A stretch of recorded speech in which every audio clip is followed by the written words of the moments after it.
I want to call the Health Committee to order. Today we will be discussing one bill, House Bill 1300, and the chair calls up House Bill 1200, printer's number 1578. Representative Krajewski is the prime sponsor of the bill. He moves the bill, seconded by Representative Boyd. I didn't want to get into that. Dylan, can you please read a summary of the bill? House Bill 1200 provides for the legalization and regulation of cannabis for adult use for individuals 21 years or older. The bill allows a personal amount of cannabis in defined amounts. Any product with greater than 0.3% total THC concentration or 0.5 milligrams of THC per product or 2.5 milligrams of THC per package is defined as cannabis. The bill allows a person to apply for a home cultivation permit to grow up to 2 mature cannabis plants and 2 immature cannabis plants in an enclosed and out-of-sight area. The household can have a total of 2 mature and 2 immature plants regardless of how many permit holders live there. A consumer who legally and safely uses cannabis cannot be discriminated in employment, custody, child welfare, probation, or parole solely for their legal cannabis use. Nothing prohibits an employer from prohibiting impairment at work and taking adverse actions against an employee who is impaired on the job. Public consumption of cannabis is prohibited.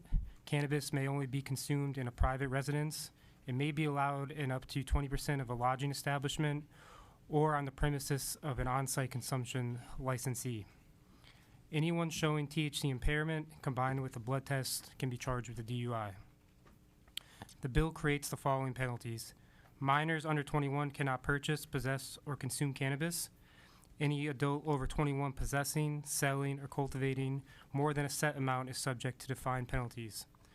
Unauthorized activity is subject to civil penalties, business license suspension, or a private right of action against a business who conducts an unregulated activity. Oh, sorry.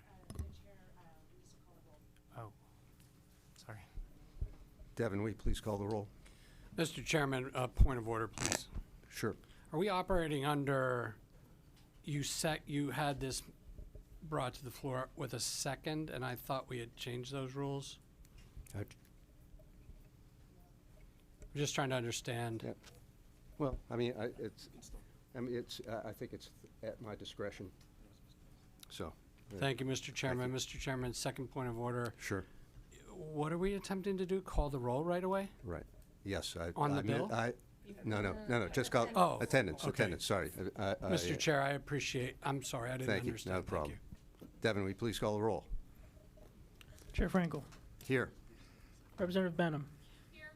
Borowski. Here. Boyd. Here. Hanbidge. Here. Howard. Here. Khan. Designation. Kozarowski. Designation. Krajewski. Here. Mays. Designation. Furlatten. Here. Sanchez. Here. Schusterman. Designation. Venkat. Here. Chair Rapp. Here. Representative Bonner. Borowitz. Here. Brown. Here. Day. Here. Krupa. Here. Roy. Here. Rossi. Here. Stair. Here. Towards it. Here. Walsh. Here. Zimmerman. Here. We have a quorum. Thank you, Devin. Dylan will continue to go over the bill. Excuse me? The bill, calling up House Bill 1200. It's been moved by Representative Krajewski, seconded by Representative Boyd. Can you continue with the description of the bill? Thank you. The bill provides for vacating of convictions and sentences and expunges records for convictions where the controlled substance was cannabis and there were no mandatory minimums or sentence enhancements. The bill also expunges records where no conviction occurred or were acquitted. The Liquor Control Board is charged with the regulation of adult-use cannabis. The board is expanded with 2 additional members, one with expertise in cannabis and the other with expertise in public health. Retail will be conducted mainly through publicly owned stores. The board can either purchase cannabis from licensed sellers and sell to consumers or provide shelf space. Stores must be 1,000 feet from schools or child care facilities. Employees must receive training on cannabis safety, responsible sales, and inventory controls. The board must recruit employees and managers from historically impacted areas. Sales amounts are limited based on type of product. Packaging must be plain, child-resistant, and labeled with health warnings and warnings of high THC concentration, serving sizes, and nutritional information. Both marketing to minors and marketing of high THC products are prohibited. Synthetic cannabis is prohibited. Products appealing to children are prohibited.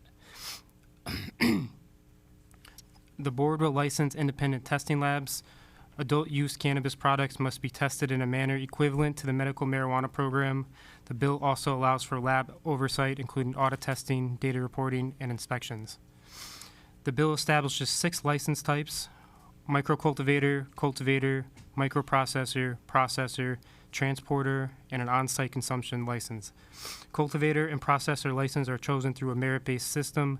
The remaining license will be awarded through a vetted lottery. Anyone selling cannabis paraphernalia must also be permitted by the board. The bill establishes an Office of Social and Economic Equity responsible for ensuring inclusion by social and economic equity applicants, and which manages loans and grants, hosts outreach sessions and training, and provides technical assistance. Social and economic equity applicants receive half-off license and renewal fees, may have their application fee waived, and are eligible for business grants or loans through the Cannabis Business Development Fund. Social and economic equity applicants receive bonus points for cultivator and processor merit-based selection. Only social and economic equity applicants can enter into the first round of licensed lotteries. The bill reserves 2 licenses for each type for applicants that apply as a worker cooperative. A signed labor peace agreement is a requirement to receive a license and for renewal. The bill establishes a 12% tax on cannabis seeds, cannabis flower, and cannabis products sold by a cannabis store. It also establishes a 6% tax on cannabis paraphernalia. Municipalities that opt in to allow on-site consumption in their municipalities may also level an additional 3% local tax on on-site consumption sales. All fees and taxes go into the Cannabis Revenue Fund. It supports implementation costs and operations of LCB, Revenue, State Police, Attorney General, and the Office of Social and Economic Equity. Remaining funds are distributed as follows: 50% to Communities Reimagine and Reinvestment Restricted Account, 10% to Substance Use Disorder Prevention and Treatment Account, 5% to Cannabis Development Fund, 2.5% to the Minority Business Development Authority, 2% to AOPC for grants, and the remainder to the general fund. Representative Krajewski, would you like to comment on your bill? Yes, thank you, Chair. Good afternoon, everyone. Appreciate your time and consideration of House Bill 1200. After chairing 6 Health Committee hearings as the subcommittee chair on the Committee on Healthcare, meeting with stakeholders from the industry, labor, social equity, criminal justice reform, and more, I am proud and honored to be able to introduce legislation with my chair, Representative Dan Frankel, that I believe creates a balanced, responsible, and robust framework to legalize and regulate adult use cannabis. Right now, Pennsylvanians who use cannabis are either crossing state lines to purchase from other legal markets or buying from the illicit market. The reality is, criminalization of cannabis does not work. It does not deter usage, it does not promote safety, and it is not in the best interest of our Commonwealth. With legalization, we have the opportunity to rein in a market that is completely deregulated in terms of potency, content, or labeling. We can promote public health while bringing hundreds of millions of public dollars that can be directed to the communities hit hardest by past criminalization. While our state is late to the game in terms of legalizing cannabis, This timing allows us to learn from the mistakes of other frameworks. Multi-state operators have leveraged their existing medical and recreational footprints to swallow entire swaths of newly emerging recreational markets. Where states have tried to level the playing field with social equity guidelines, those states have been terrorized with lawsuits meant to break open the industry for their shareholders. This monopolization has led to near impossible conditions for small-scale entrepreneurs to successfully compete in cannabis.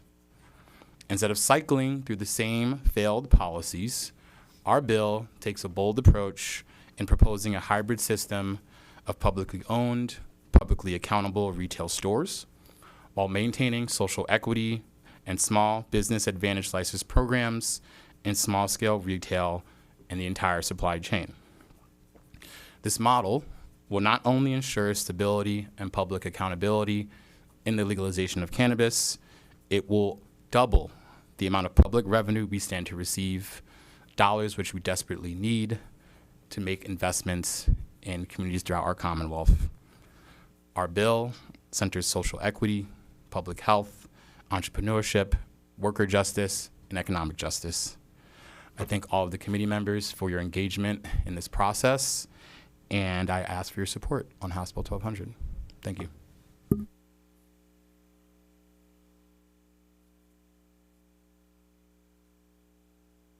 Representative Krupa. Thank you, Mr. Chair. It's no secret that I stand in opposition to broadly legalized adult use marijuana, but frankly, I'm appalled by the manner in which it's being rammed through the committee and the legislature. At this point, this vote isn't just about marijuana, it's about how we govern. By scheduling a non-voting session on a Sunday to introduce a sweeping 173-page bill, and then racing it through committee and towards a floor vote with barely 48 hours notice, we are undermining the legislative process itself. By design, this intentional path taken by the majority party to introduce this very critical and lengthy legislation in a manner that would require all timely filed amendments to be filed within a little over 24 hours from the time the bill was introduced. It's appalling, it's offensive, and frankly, it was done because it's widely known that there is broad opposition to this bill and the manner in which the language is being presented. This scheme is a slap in the face of every member of this committee, to the public, and to the very concept of representative government.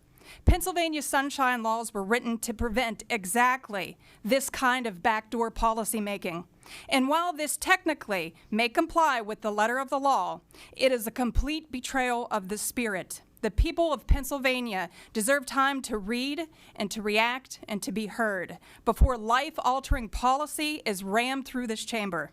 Sunshine laws are meant to ensure public access, deliberation, and debate. Instead, we've seen secrecy, speed, and exclusion. This is not how a constitutional government works. If we allow this process to stand, we are setting a dangerous precedent. The precedent would be that the controversial bills can be slipped through when the public isn't looking or before they have time to respond. It sends the message that the public's voice doesn't matter. I urge my colleagues to oppose this bill, and I'll reserve my comments on the merits of the underlying bill for the floor. Thank you. Thank you, Representative Krupa. Let me just say, I have been in the House of Representatives for 26 years, 20 of those years in the minority.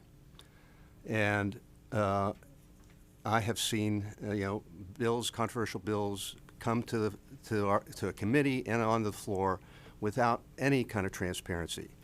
I would argue that this committee spent 6 hearings with every potential stakeholder, as Representative Krajewski laid out, to have the input and listen to our colleagues. And we listened to our colleagues on both sides of the aisle in drafting this bill.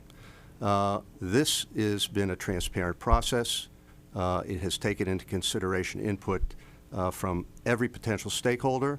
My door has been open to all those stakeholders on an ongoing basis for the past 2 years. The 6 hearings we had and an opportunity for the minority party to have a meeting to talk about this, was, I think, when we take a look at a bill of this complexity, something that was pretty transparent, and we are proud to be able to bring this forward and incorporate, I think, many of the things we heard, again, from colleagues on both sides of the aisle as we move forward. So with that, I'd like to, Representative Rapp, are you? Mr. Chair, are Oh, we gonna- sorry. Representative Venkat? So thank you, Chair. Chair Frankel. I just want to say that I commend Representative Krajewski, Chair Frankel, staff of the committee, and really bipartisan members of this committee for the work on this legislation. I have tried to look at this issue of legalization of adult use cannabis through a public health lens. And there are two tensions that are certainly there. The first is that cannabis is not benign, and I don't think we should ever say that it is benign. But what we have seen in jurisdictions that have legalized cannabis in a manner that did not take the regulated approach in this legislation has been an increase in presentations of psychotic disorders, an increase potentially in presentations of dementia, and accidental use by underage populations. At the same time, cannabis is less dangerous than tobacco and alcohol, both of which are legal, both of which are regulated. And I think this legislation strikes the correct balance in meeting the public health requirements that are necessary to move forward with this process in our state. So I am a strong yes vote on this legislation. And from a public health perspective, I believe that this is exactly the approach that we need to be taking in order to meet the moment on this issue. Thank you, Representative Venkat. Representative Roy. Thank you, Mr. Chair. This being a 173-page bill, introduced on a Sunday is highly unusual. We haven't had a lot of time to look at the bill, but in the summary, about 4 or 5 pages in, there's a part about how the Clean Indoor Air Act applies, where you can't smoke tobacco, you can't smoke marijuana. But then right below there it says cannabis. So is that talking about hotels or apartment buildings? What's that referring to? Dylan? Yeah, that's referring to hotels. Okay, so the Clean Indoor Air Act, if you're in a hotel room, you know that you're not going to be inhaling secondhand smoke from people smoking cigarettes, because you're not allowed to smoke cigarettes. But those same people could smoke marijuana, and seeping through the cracks in the ventilation system and stuff, you could be subjected to secondhand marijuana smoke. Is that how that would be? Just to be clear, that language is consistent with what's already in the Clean Indoor Air Act, that permission of 20% at lodgings or hotels. Okay, but if somebody does not smoke marijuana, they might be in a hotel room. In the room right next door, they might be smoking marijuana, so they're going to be breathing in marijuana smoke. Correct? It's consistent with the Clean Indoor Air Act. Okay, that's kind of troubling. That's kind of troubling. And then another It would part. also be up to the hotels to decide what policies they would want to use for that. That's only if they wanted to allow that. Wait, Mr. Chair, who has the floor? Our legal counsel. Okay. I just wanted to make sure how that worked. Now, I was looking at another part. So, like, if somebody you have to be 21 under this bill. If somebody under 21 tries to buy the marijuana, it doesn't go on their criminal record. Is that correct? Correct. So somebody's 20 or 19 or 18 or 17. On the summary here, again, I didn't have time to thoroughly read a 173-page bill that got introduced less than 24 hours ago, but the summary says if a person's under 21, they try to buy it, it is not a criminal offense. It's not reportable as a criminal act. It's not placed on the criminal record of the offender. So in other words, anybody that's young could buy it and not really have that much of a consequence. The first offense, the fine is $25, which isn't really that much of a fine. So is there any kind of, like, it just seems like every underage person could go out there and try to buy it, and there's not really a consequence that amounts to anything. Lon? In the bill itself, you're correct, the first offense would be a $25 fine or referral to a diversionary program, potentially depending on the charges. And then it is not kept as a crime of record, but they are allowed to track these if they're referred to diversionary programs, if they have, if they end up in the same DA's office, to keep track of those charges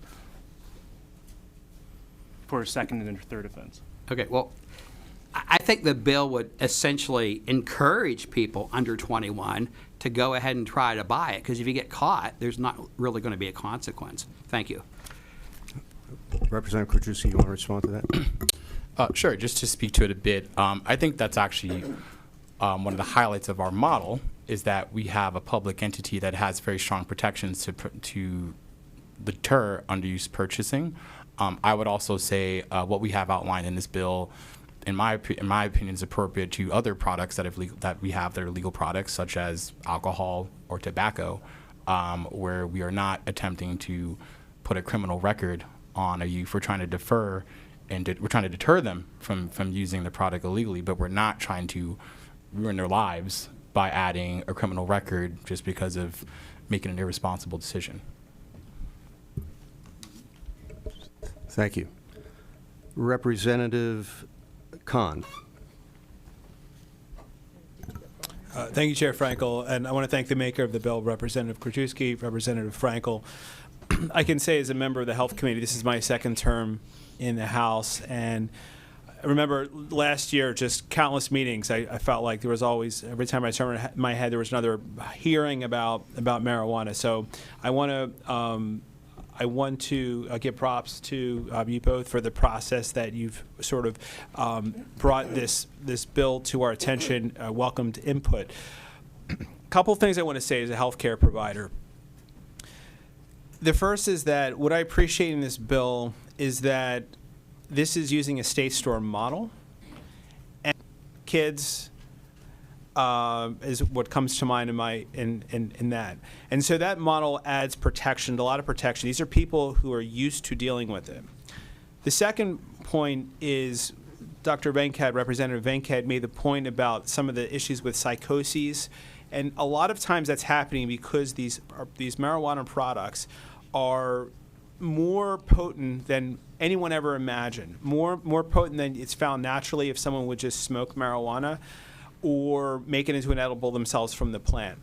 And one of the nice things about this bill is that it actually caps the potency in what you're able to actually buy. The third thing that I think is another strength from the health point of view is that there is this quasi-regulated market right now where it's not really marijuana, but it is. It's the potent stuff from it. I know Delta-8 is one of the compounds. And right now there is a marijuana shop in my district, and they're advertising with a cannabis leaf, this is where you can go to get cannabis.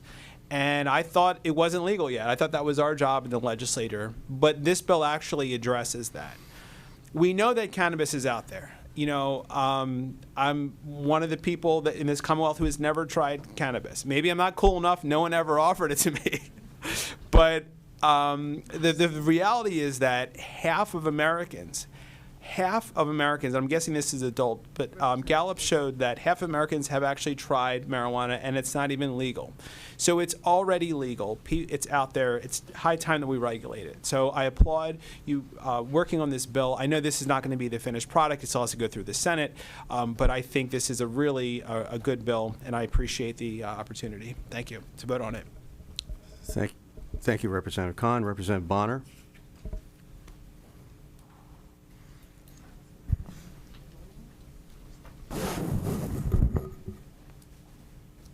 Thank you, Mr. Chairman. I just had a couple quick questions and then a very brief comment. Sure. When we draft legislation, we typically look to other states as models. And I know in the 6 hearings that we had last session, we looked at some different states and I believe even the province of Quebec to try and draft the best legislation that we could for the Commonwealth of Pennsylvania. So I'm wondering, is there one state bill in particular that was used as a model for this legislation that we can look to? Representative Krajewski. I'm sorry. Thank you. Thank you, Rep, for the question. I would say there are elements that we took from various states to come up with a product. As you mentioned, we did hear from the Quebec model of a public retail dispensaries. We've done studies of states like Illinois and the way they've structured their community reinvestment programs, states that have strong criminal justice reform elements. And so I would say that this bill is a very robust hybrid product of the best elements that we've seen from other states and provinces that have legalized cannabis. We didn't want to look to any one state to completely copy their model because I don't think I'm out of turn to say that every state has had problems around legalizing cannabis. But our belief is this bill takes the best elements from a variety of models to come up with a hybrid product. I know it was mentioned earlier that we had reached out to different stakeholders as part of those 6 hearings. And I think that was a very wise move through this process. But I do want to ask, have associations like the District Attorney Association, the Attorney General, the Pennsylvania Medical Society, the Pennsylvania School Board Association, the Pennsylvania Pediatric Society, the Chamber of Commerce, or the state police, has this particular bill been vetted with any of those organizations?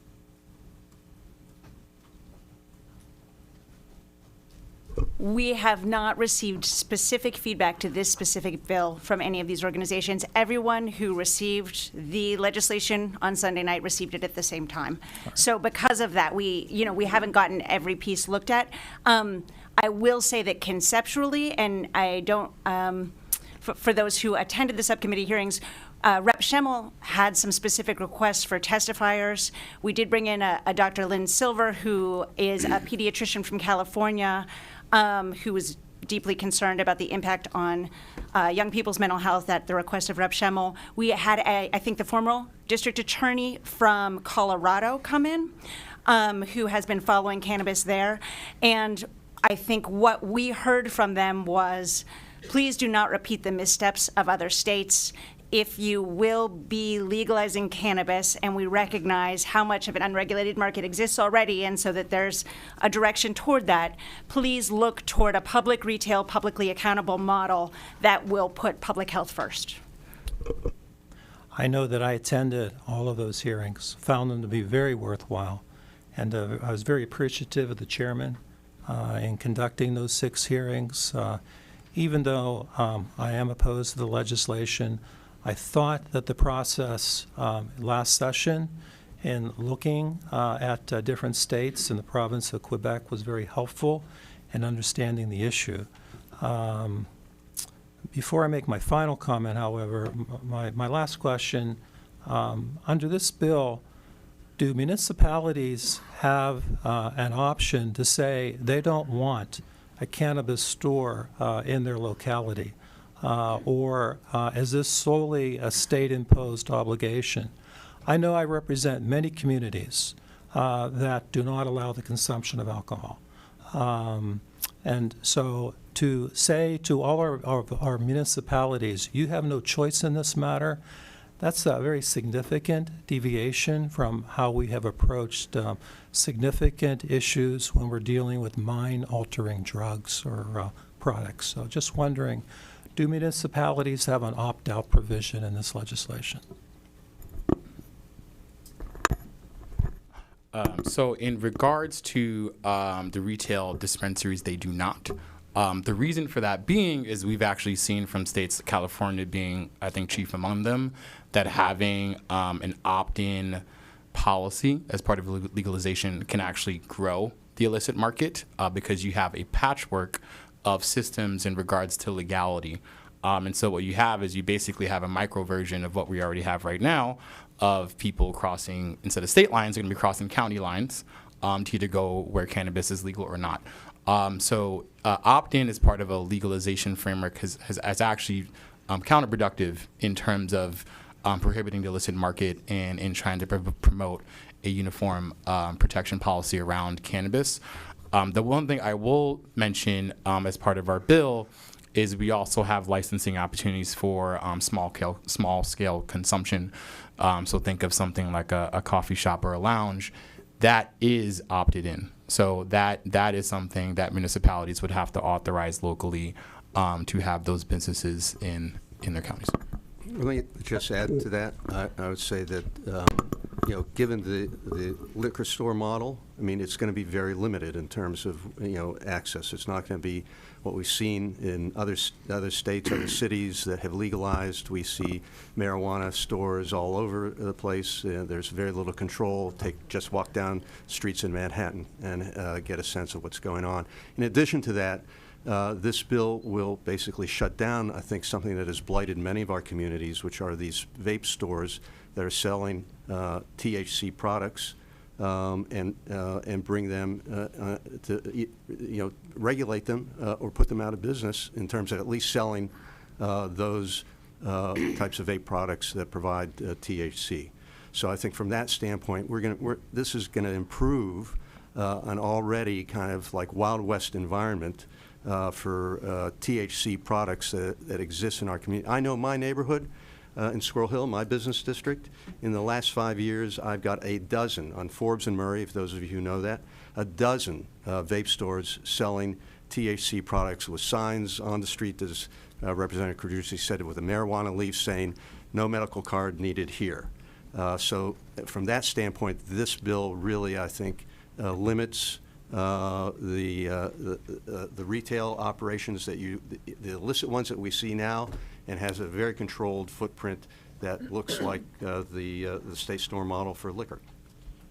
And just a brief addendum to that, not to contradict either of the representatives, but similar to how the LCB, you have communities that don't sell liquor, and those are LCB stores. So there is an existing sort of opt-out within the LCB model that allows citizens to contest and communities to contest as far as locations are linked, like are near community centers. So that would exist within this, for these stores as well.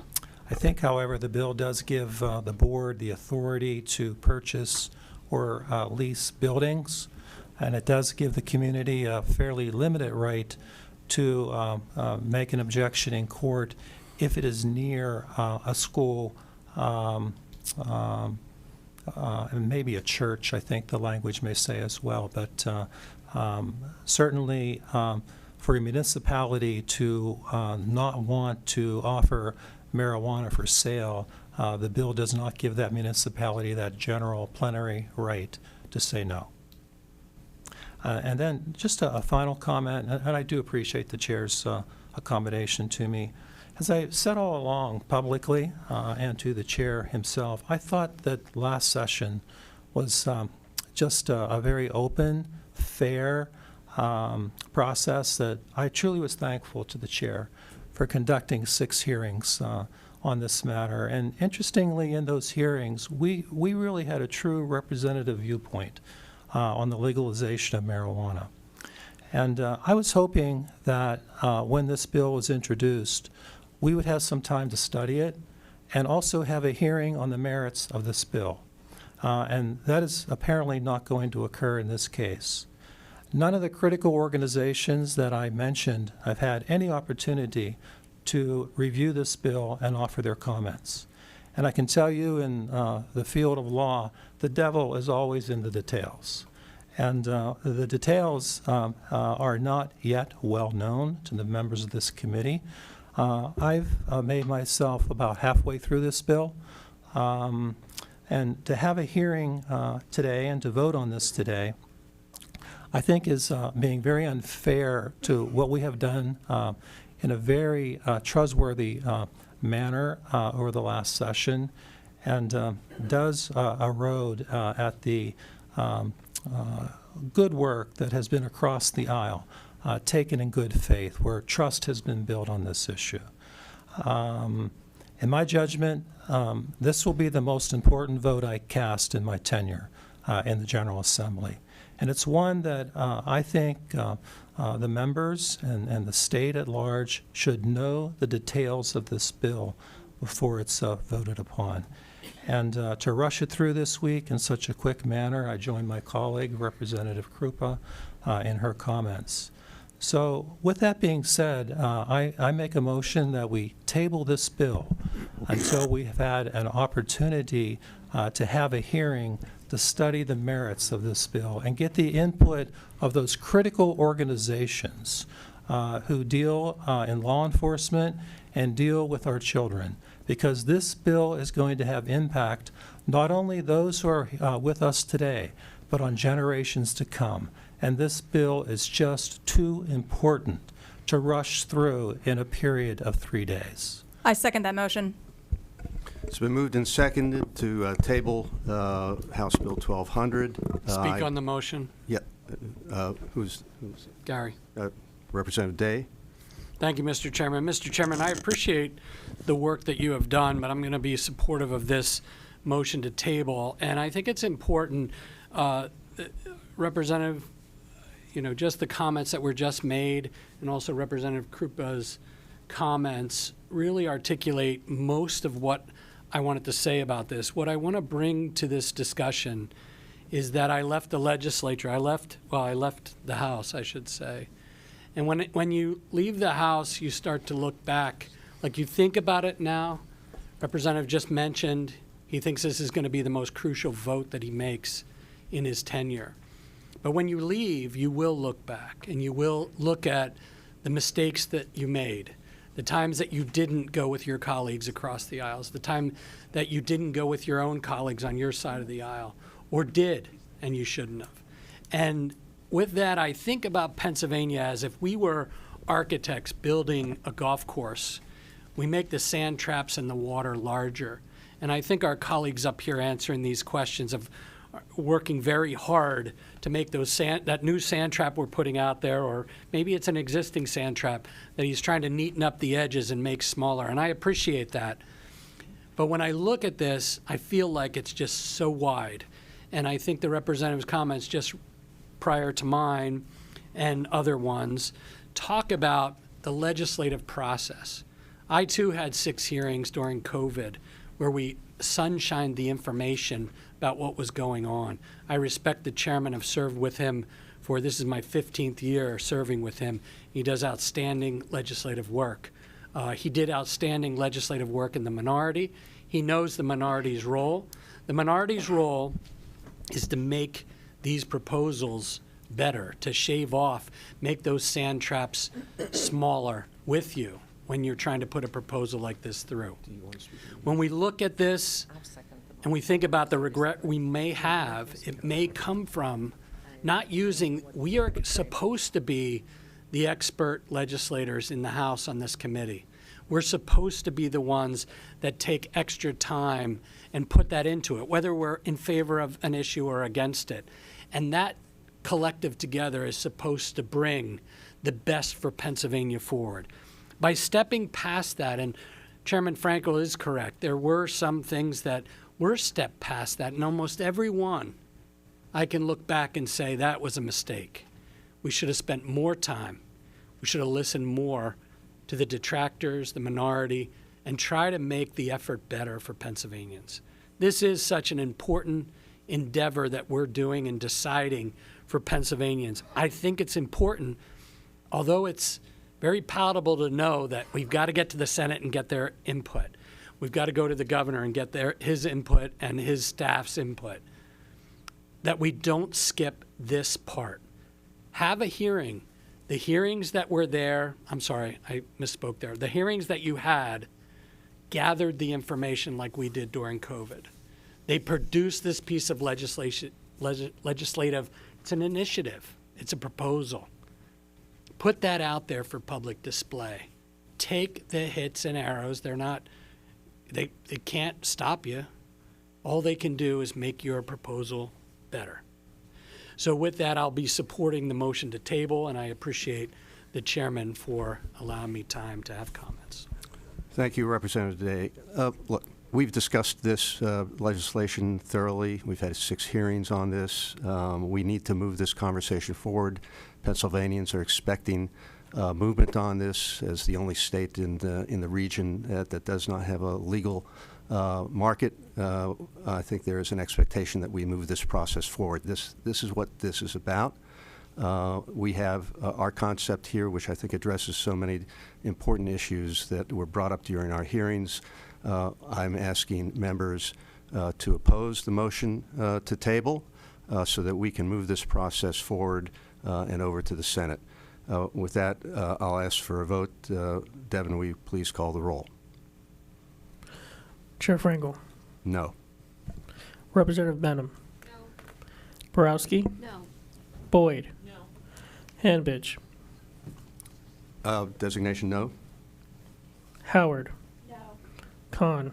No. Kozarowski. No. Krajewski. No. Mays. No. Freelauten. No.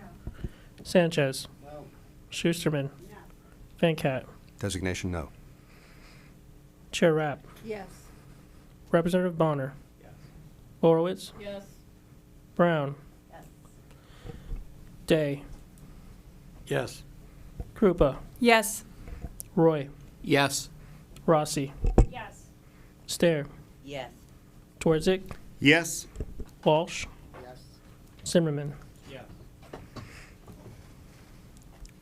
1412 fails. The motion fails.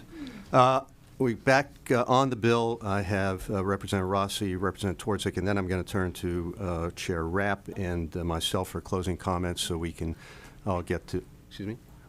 On the bill. Representative Borowitz as well. Okay, and if we can limit it that. I'll limit my comments as well on the bill. Excuse me. Walsh would also like to make a Walsh. Okay. I would ask members to make their comments as succinct as possible, as we are under some kind of time constraint. Representative Rossi. Thank you, Chairman. With the job market and the shortages of workers, employers currently often conduct drug testing for equipment operators and things such as that.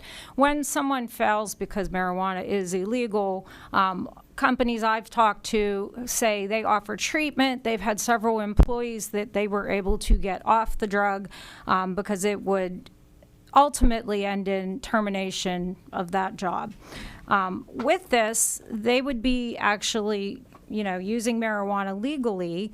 What considerations were taken on how this bill will affect job performance caused by legalization of a mind-altering drug? Nothing in the bill would allow someone to be impaired at work, so that employers can still take any action if their employee is impaired at work. Thank you. Representative Twardzik. Thank you, Mr. Chairman. We go back into the penalties. Is there a penalty, civil, or criminal, for selling marijuana to a minor? There seems to be not a big slap on the wrist for buying it, but what about selling it? That would fall under the exceptions for sentencing enhancements. So any current crime under the Controlled Substances Act that would result in a sentencing enhancement would be triggered by that then, if you were to sell to a minor. But I don't understand what would be the penalty if I have my store and I sell to minors because or a cannabis store. If it's a store, it's different than if okay. If the store, yes. Okay.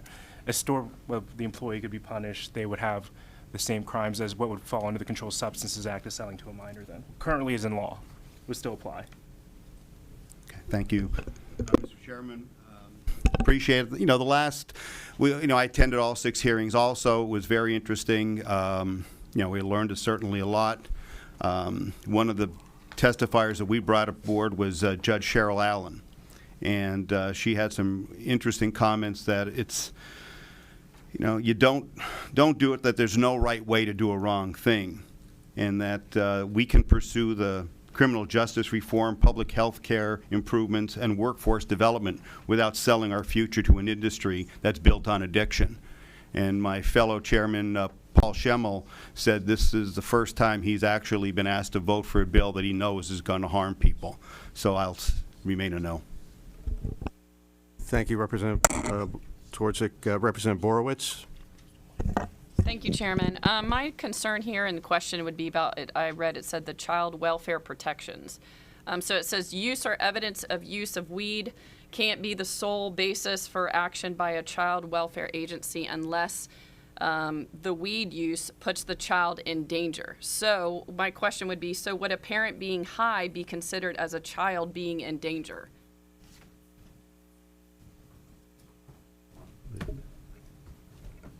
It would depend on the circumstances. Like, that would be for the evaluator to see what's happening there. Merely being, well, I should say, if you're under the influence at the time you have the child, that would likely be an issue, versus if you just were using it and were to have a positive drug test. Okay, so there's no standard, though, with children. Is that what you're saying? There's no standard that they can be high. It'd be the same thing as a liquor. Yeah, it'd be the same thing. It'd be the same thing as is currently in law. Like, if you were inhibited and unable to properly care for your child, is really the issue. But what will that standard be? Like, can they be high? Like, I'm obviously not a pot expert here. I've never done it, but like, can they be mind altered? Like, you know, what will be the standard for that for the child and the parent in the home? I don't know specifically how the welfare system would apply that, but it'd probably be very similar to if you were intoxicated with alcohol and were caring for your child. The same would apply. Okay, but that's not like codified in this where it's specific, because it seems very vague in what I read in the protections for children. I would say the language in there is the current law as to welfare would still apply, as to child welfare would still apply in the current case law.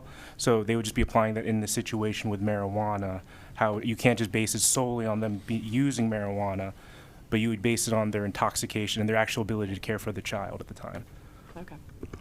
Thank you. That causes me concern. Thank you, Chairman. Thank you. Sorry, can I just quickly, just to reiterate what Mom has said, this is very much in line with the protections that would be in place for any other substance, whether it's alcohol, intoxication, or another illicit substance.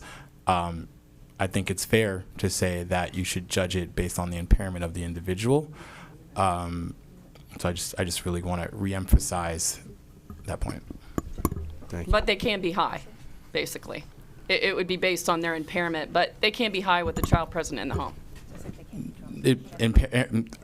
You're kind of switching your language here between impairment and high. Someone can have a glass of wine while having their child in the house. I don't see how this is any different.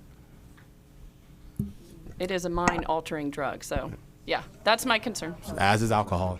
Correct. Yes, I understand that. I'm just saying it doesn't seem very specific in what I'm reading and the protections for children in that. That's all. I think the answer. Okay, thank you, Thank you. Representative Borowitz. Our last, before we get to the chairs, Representative Walsh.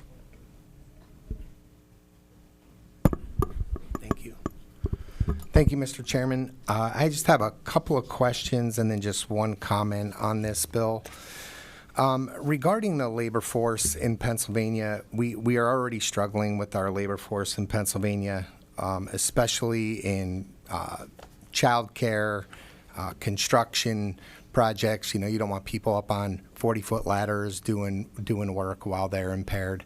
And there's already states that have legalized marijuana. And my question, I guess it would be to Rep. Krajewski, would be, what has it done to the labor? Have you looked at any studies in Oregon or Colorado where this has been legalized, and what studies are out there that directly affect the labor force negatively? I can definitely, I'll defer to Dylan and Eric about other issues. I have not seen a state where there's been data to suggest that legalization has resulted in increased impairment at the workplace. I think similar to what was said earlier, similar to any other intoxicant, whether it's alcohol or what have you, the employer still has the authority to discipline an employee if they are impaired at the workplace. But I have not seen any data that's been conclusive about increased impairment at any workplaces with legalization.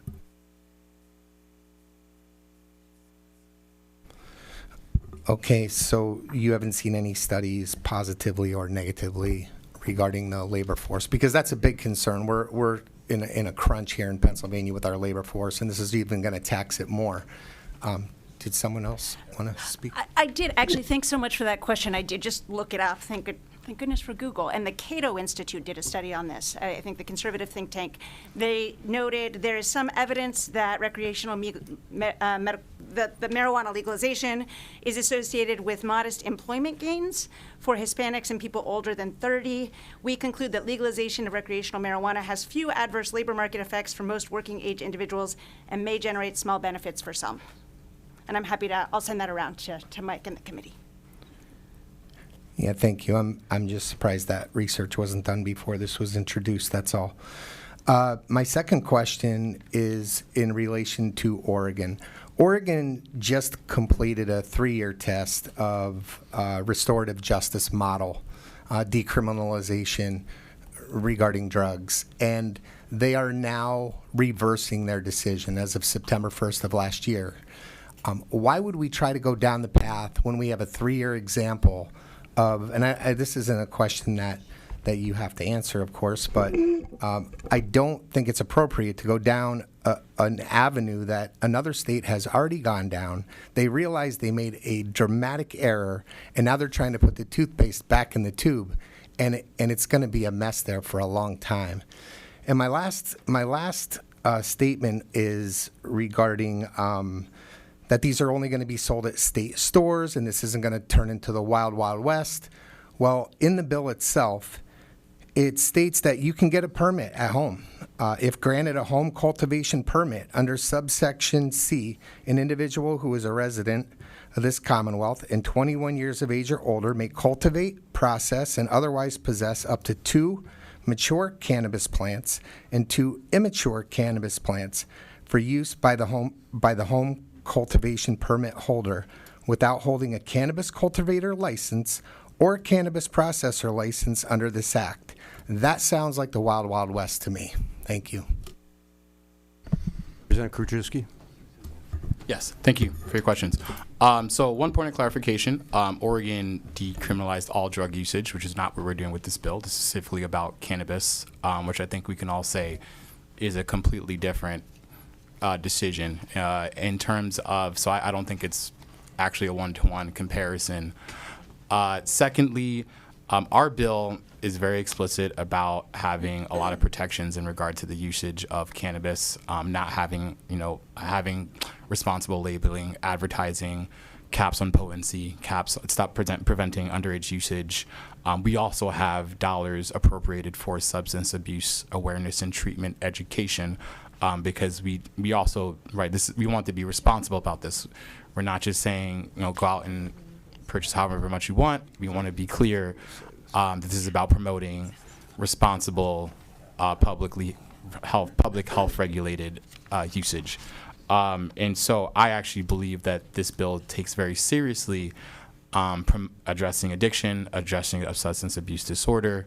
And so I think the comparison to Oregon, which was, again, about decriminalizing all drug usage, not just cannabis, is not a one-to-one. In regards to the home grow element of the bill, that is for growing a small amount of personal plants for personal usage. There is still sentencing in place for using your home grow plant, and Lon, feel free to correct me or characterize it.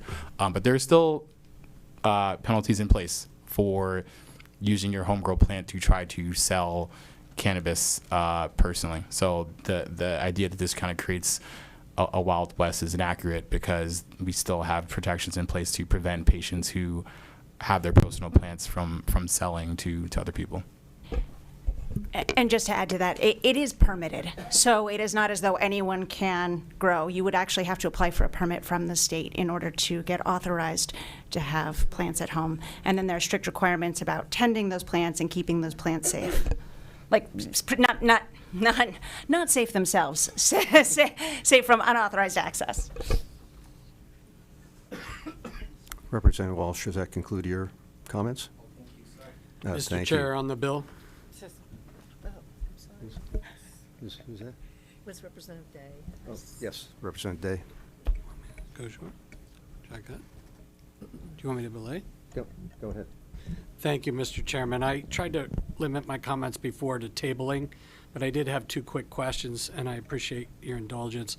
In the subchapter B, where it talks about labor and economic equity, I don't know, I didn't know if this was answered during the hearings, but does that pass our constitutional muster and uniformity requirements? Can you clarify what section and part you're referring to? I'm not. So it's subchapter B talks about, I found the one, section 714 is about the labor requirement. It's hard for me, I only had a short time to review this legislation, so it's hard for me, but that's labor. And then in the definitions, and during your opening, you talked about the, I don't know if I'm using all three descriptive terms, but it was equity and inclusion type of language that you talked about. So I was just curious if that passes our constitutional muster and also uniformity requirements of the legislature. So I think you're referring to the social and economic equity. That and also the requirement that a labor agreement must be in place. So that both of those would exclude Pennsylvanians from the ability for licensure. So I was just curious, I would assume all this is taken care of. That's why we can just run it through quick. So I was just figuring what the answer was. I didn't think it would cause a problem. Long. I would say I'm not sure how uniformity would apply in that particular instance that you're mentioning. The other issues, the way the language is crafted, I believe it would pass constitutional muster. Again, we can look into the other issue for you a little bit more, but I think we'd be okay with this. Okay. I didn't expect that answer, so sorry about that. So you think it would be okay? Okay. The second question, Mr. Chair, just to get to the other one, is the 10% that would go toward abuse. I tried to follow the people who were speaking about that. Is that from profits, taxes, our share, total amount of revenue? I didn't get to that part. Again, it's big, so I didn't have a chance to get to that part. So I'd appreciate it. I'm trying to just limit it. There's probably 40 questions I have like this, but that one is important to me. And then I have a quick follow-up.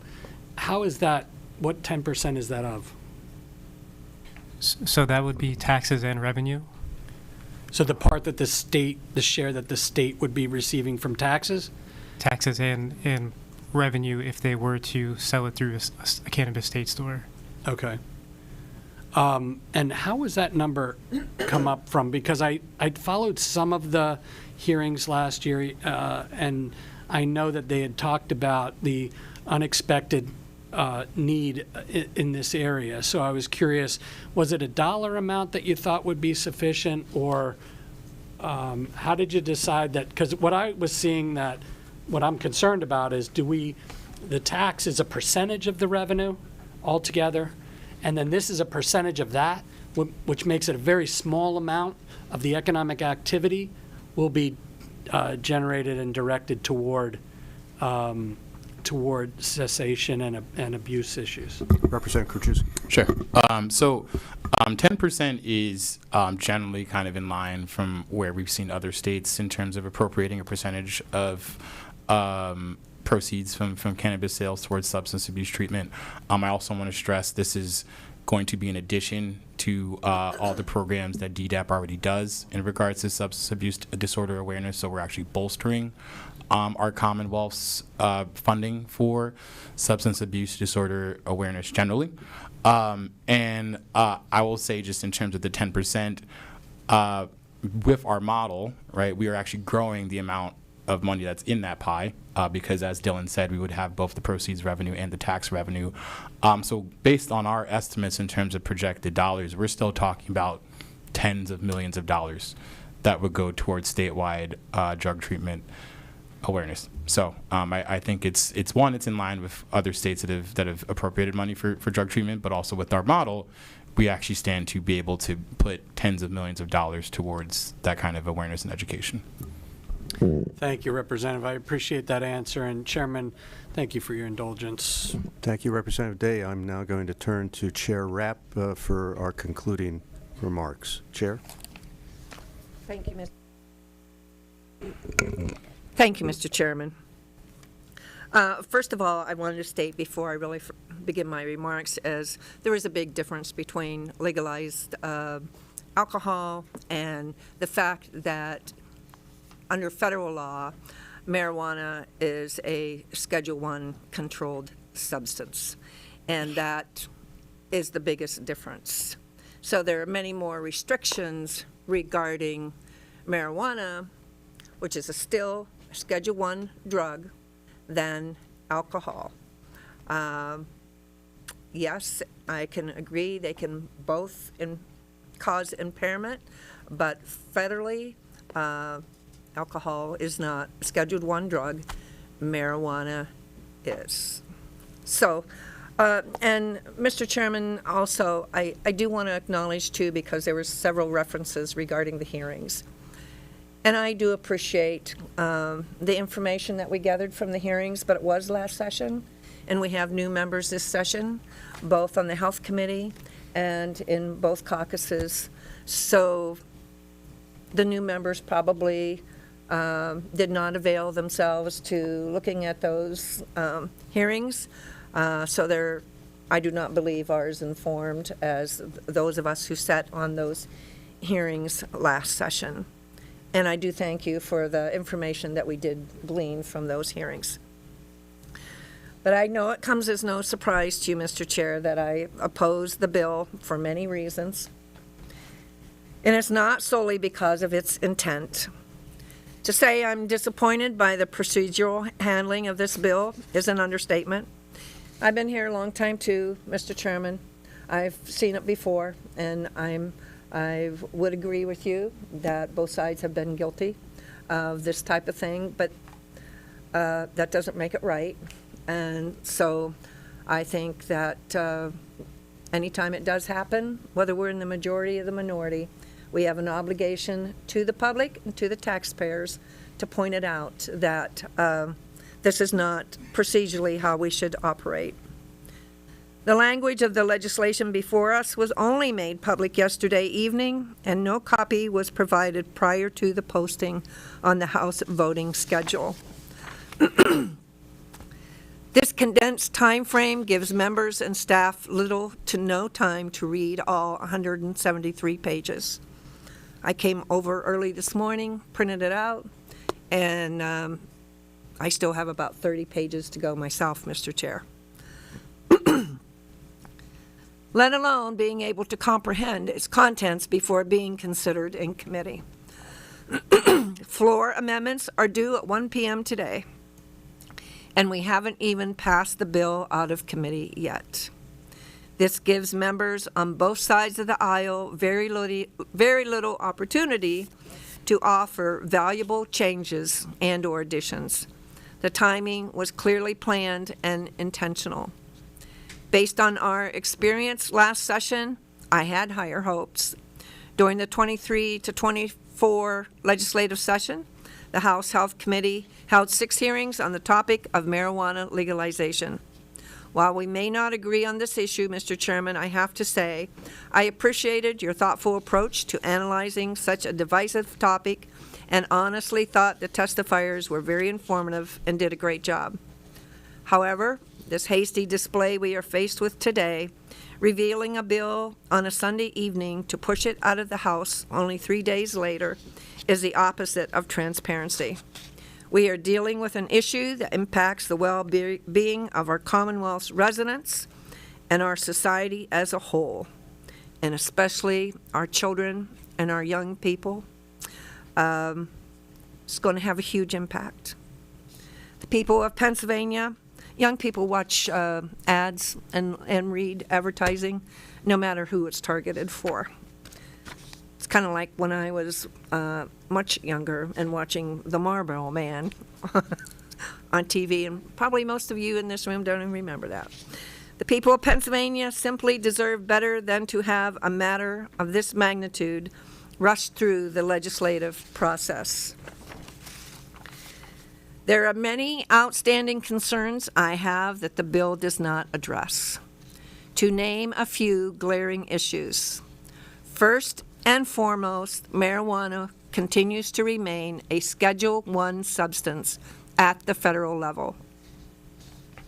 How are we allowing state employees to sell a federally illegal substance?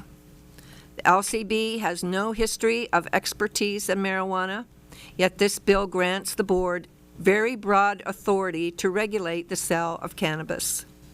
The bill permits recreational marijuana users to possess firearms, though this is a direct violation of federal law. How do we expect law enforcement to enforce certain provisions of this act, such as the outdoor smoking ban, DUI laws, and home grow violations? I don't see law enforcement where I live going door to door to check and see how many plants somebody has in their home. It's just an impossibility for law enforcement. This morning, Mr. Chair, as you know, we had a hearing on rural health care. One of the testifiers testified that it's a huge concern still, because we've spent so much time this session on maternal health, trying to keep women and their babies safe in pregnancies. This bill is a huge step backward. We just heard testimony today on the devastating effects of substance abuse on women who are pregnant and on maternal health. But here we are. We're going to be pushing more drugs into the community. And most of the historically impacted communities are where this is going to have the most negative impact on maternal health. The same communities that you want to protect from any kind of incarceration, no matter what amount of marijuana or what drug. I see in this bill the move to expunge records, even if a person has another crime that is more severe than having possession of medical or marijuana. I also must note that I find the title of this bill to be oxymoronic. I was told the bill is named the Cannabis Health and Safety Act. There's nothing healthy or safe about legalizing the recreational use of marijuana. I believe the expert testimony we received last session was evidence of that. While I understand this bill contains provisions attempting to protect our children from marijuana exposure, I firmly believe there is no way through legislation or regulation that we can ensure the safety of our children if the proposal involves legalizing marijuana for recreational use in any way. Once we open this door, or the Pandora's box, there's no going back. We already heard. It's almost an admission that we're going to have more problems with substance abuse. Why? Because we're going to put more money for substance abuse and rehabilitation in the bill. So we're already admitting that we're going to create, through this legislation, more abuse, more need for rehabilitation, more need for maternal health to protect our mothers and our children. We're admitting it by saying we're setting aside more money out of this legislation for the issues to help people recover from drug addiction and substance abuse. So if you vote for this, in my opinion, you're admitting it's going to cause more abuse. I'm going to reserve further comments on the bill for the House floor. And with that, I respectfully urge my colleagues to oppose House Bill 1200. We need to protect our children, our mothers. We need to really be serious about maternal health and substance abuse and not encouraging it by legalizing more drugs that people need rehabilitated from. Thank you, Mr. Chairman. Thank you, Chair Rapp. Let me say before I get to my formal comments that, I understand, through the hearings, the misgivings and concerns of my colleagues and the chair. The fact of the matter is that the environment that we currently live in, where marijuana is easily accessible, whether through the illicit market or across the borders of every state that borders Pennsylvania, this is an effort to promote public safety and public health in a context where it is pretty much the Wild West in Pennsylvania today, whether it is the traditional illicit market, whether it is the stores selling vape products that contain THC that go unregulated and untested, and we don't know what people are consuming. This is a move forward in terms of public health, first and foremost. But I want to thank the entire committee, regardless of how you plan to vote, for your participation in this process. I hear the frustrations of my colleagues across the aisle about the rapidity of the process. As someone who has spent the vast majority of my time in the legislature in the minority, I've been on the other side of this process too many times to count. As I hope you understand by now, I am always grateful to work towards shared policy goals with my counterpart across the aisle. But I also want you to know that I listen to the concerns of members and understand that my co-chair, Chair Rapp, does not support legalization. And frankly, it's truly been an intensive labor. Last cycle, the Healthcare Committee Subcommittee, chaired by Representative Krajewski and Representative Schemmel, held 6 hearings, as you've heard, on this topic, with both Republicans and Democrats suggesting speakers and topics. Out of those meetings, we learned that THC products, particularly high-potent ones, can definitely cause public health harms. I heard clearly from the Republican members of the subcommittee that public health harms and substance use disorder were top of mind. And we also learned that, unfortunately, access to these products, as I've said, is already widely available through other states and the unregulated market of hemp-derived THC products that are just as intoxicating as cannabis. When we came into this process, I didn't know what a final product would look like. And in fact, if you asked me at the beginning, I'd have expected a less conservative proposal to be coming out of this committee.